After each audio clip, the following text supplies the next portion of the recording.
We shall fight in France. We shall fight on the seas and oceans. We shall fight with growing confidence and growing strength in the air. We shall never surrender! War changes everything. It shifts priorities, forces decisions, and reveals truths that many would rather ignore. And in February 2022, when Russia's tanks rolled into Ukraine, Europe's perception of security was shattered. Before that moment, many European nations had convinced themselves that large-scale war on the continent was a thing of the past, that diplomacy, trade, and cooperation had made old-fashioned military aggression unlikely. But the sounds of missile strikes in Kyiv, the sight of civilians fleeing their homes, and the horror of war crimes committed by Russian forces woke Europe up. Fast. This is the story of how Russia's full-scale invasion of Ukraine forced Europe to rethink its entire approach to defense, ramp up military spending, and start preparing for a future it hoped it would never face.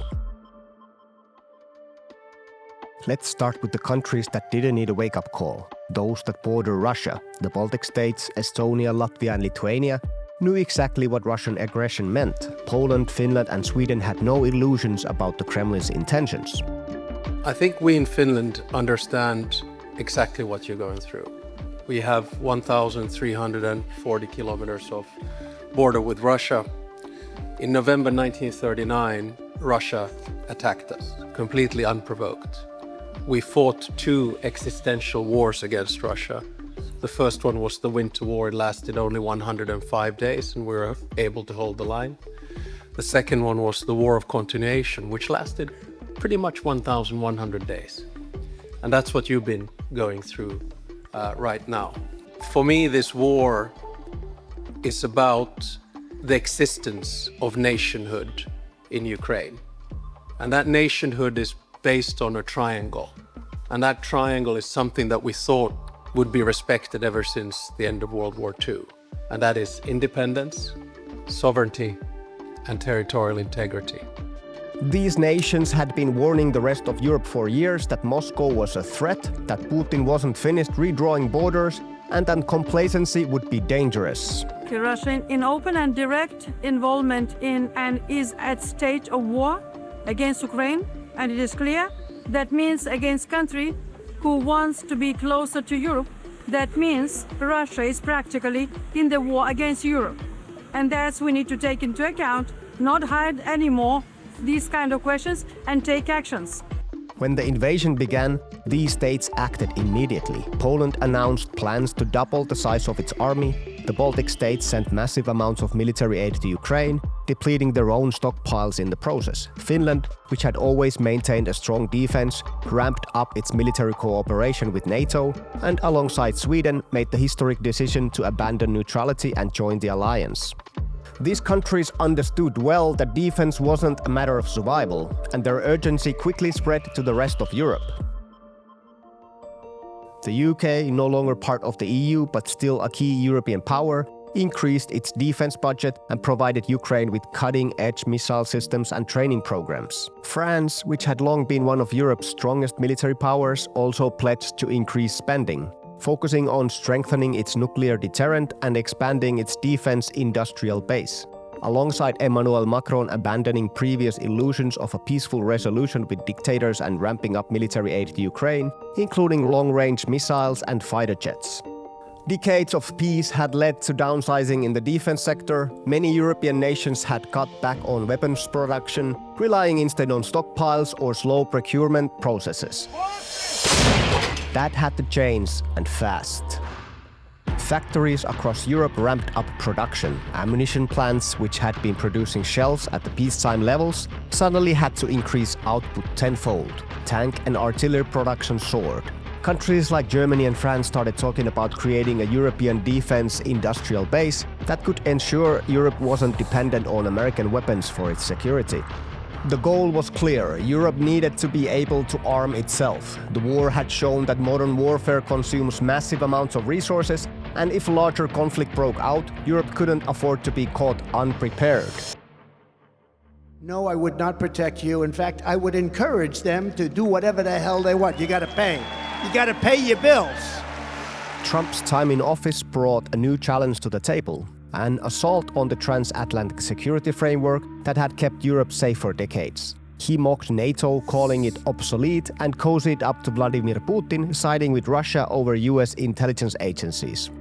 According to our intelligence community, probably is the main suspect for the hacking of the DNC computers. Well, nobody knows that for a fact, but He even floated the idea of pulling the US out of NATO entirely, a move that would have effectively handed Eastern Europe to the Kremlin on a silver platter. Trump's foreign policy was defined by unpredictability, but one pattern was clear: a consistent, disturbing admiration for autocrats, particularly Putin. I said, this is genius. Putin declares a big portion of the Ukraine. Putin declares it as independent. Oh, that's wonderful. So Putin is now saying it's independent, a large section of Ukraine. I said, how smart is that? And he's going to go in and be a peacekeeper. Instead of treating Russia as a geopolitical rival and a threat to European stability, Trump echoed Kremlin talking points, questioning why the US should even bother defending Europe. Because it has a big effect in Europe. It doesn't have much of an effect on us because we have a big, beautiful ocean in between. His refusal to condemn Russia's actions, whether it was the invasion of Crimea in 2014, the poisoning of opposition figures, or Moscow's relentless cyber warfare, emboldened the Kremlin. Zelensky's visit to the White House is without exaggeration a turning point for all of Europe's defense policy. Don't tell us what we're going to feel.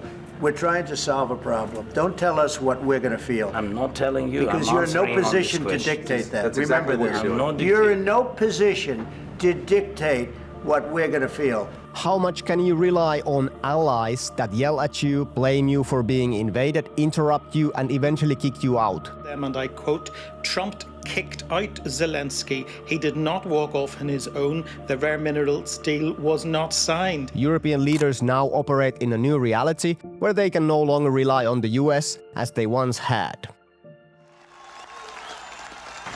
Mr. Gorbachev, tear down this wall.